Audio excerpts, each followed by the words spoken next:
Deep beneath the earth lies a kingdom long forgotten, Hallownest, once proud and filled with life, now silent and broken, a grave for a civilization of bugs who dreamed too high and fell into ruin. This is the story of its rise, its fall, and the little knight who walked its last path.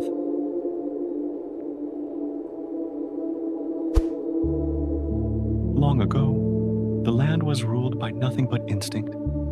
Creatures crawled, fought, and fed without purpose. Then came the Pale King, a being of strange majesty, white and blinding, who promised something greater: civilization. The bugs of the land flocked to him. They built cities, worshipped him as their god-king, and embraced the gift of thought he offered. And so, Hallownest was born, a kingdom of order beneath the surface. For a time, it thrived, but in the shadows of this kingdom, something ancient stirred. A blazing force known as the Radiance, a being of light once worshipped by the moths, began to spread its influence again. The Radiance filled minds with dreams, with visions, with madness. An infection, glowing orange and unrelenting, began to seep through Hallownest, twisting bugs into broken shells of themselves. The Pale King sought a way to contain this infection. His answer was not mercy, but sacrifice. In the abyss, deep beneath the kingdom, he sought the void, a dark, formless essence. From it, he shaped children, silent, fragile beings, called the vessels. They were born without voice, without will, without a self.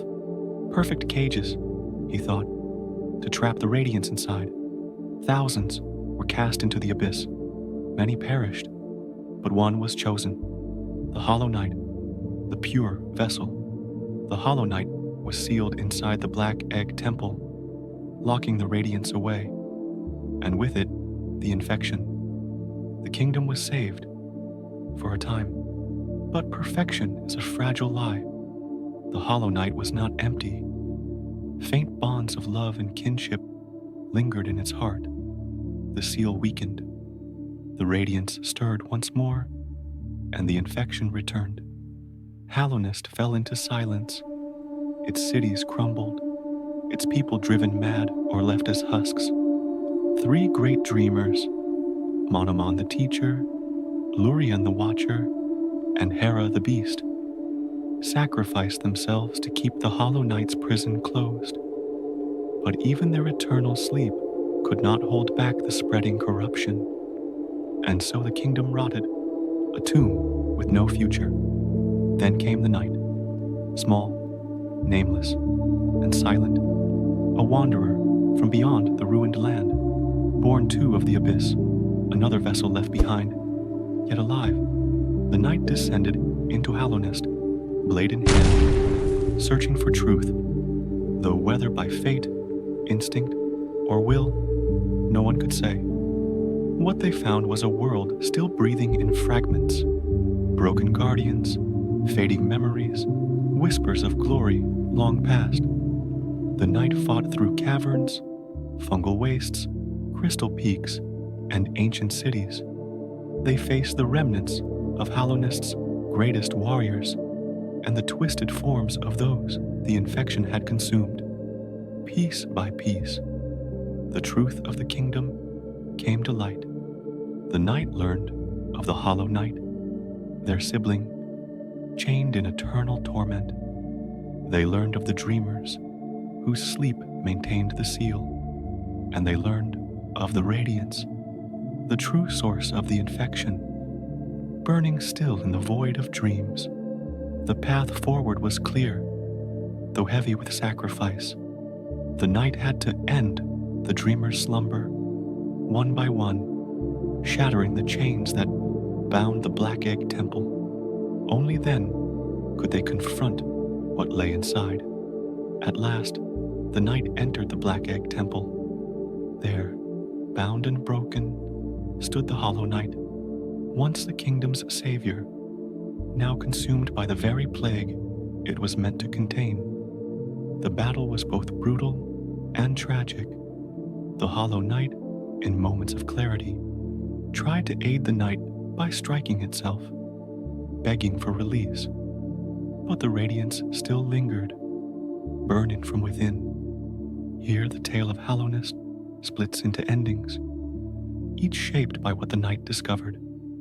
In one ending, the night strikes down the Hollow Knight, only to take its place. The seal is restored, but the cycle continues. Another vessel, another sacrifice, another silence, in another path, with the help of the void itself.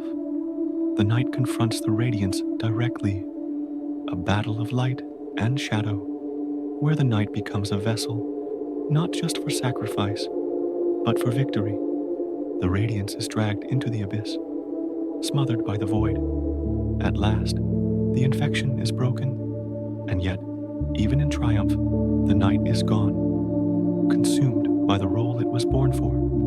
In some endings, Hornet, the daughter of Hera and half-sister to the night, stands guard over the black egg, waiting for what comes next. The story of Hallownest is not one of heroes and villains, but of cycles, of sacrifice, emptiness, and fragile hope. The Pale King sought perfection and failed. The Hollow Knight bore the weight and broke, and the night, silent, nameless, forgotten, became the last chapter of a kingdom buried in shadow. Beneath the earth, the ruins remain, echoes of a civilization lost to time, and in the silence, the question lingers: was Hallownest ever truly saved?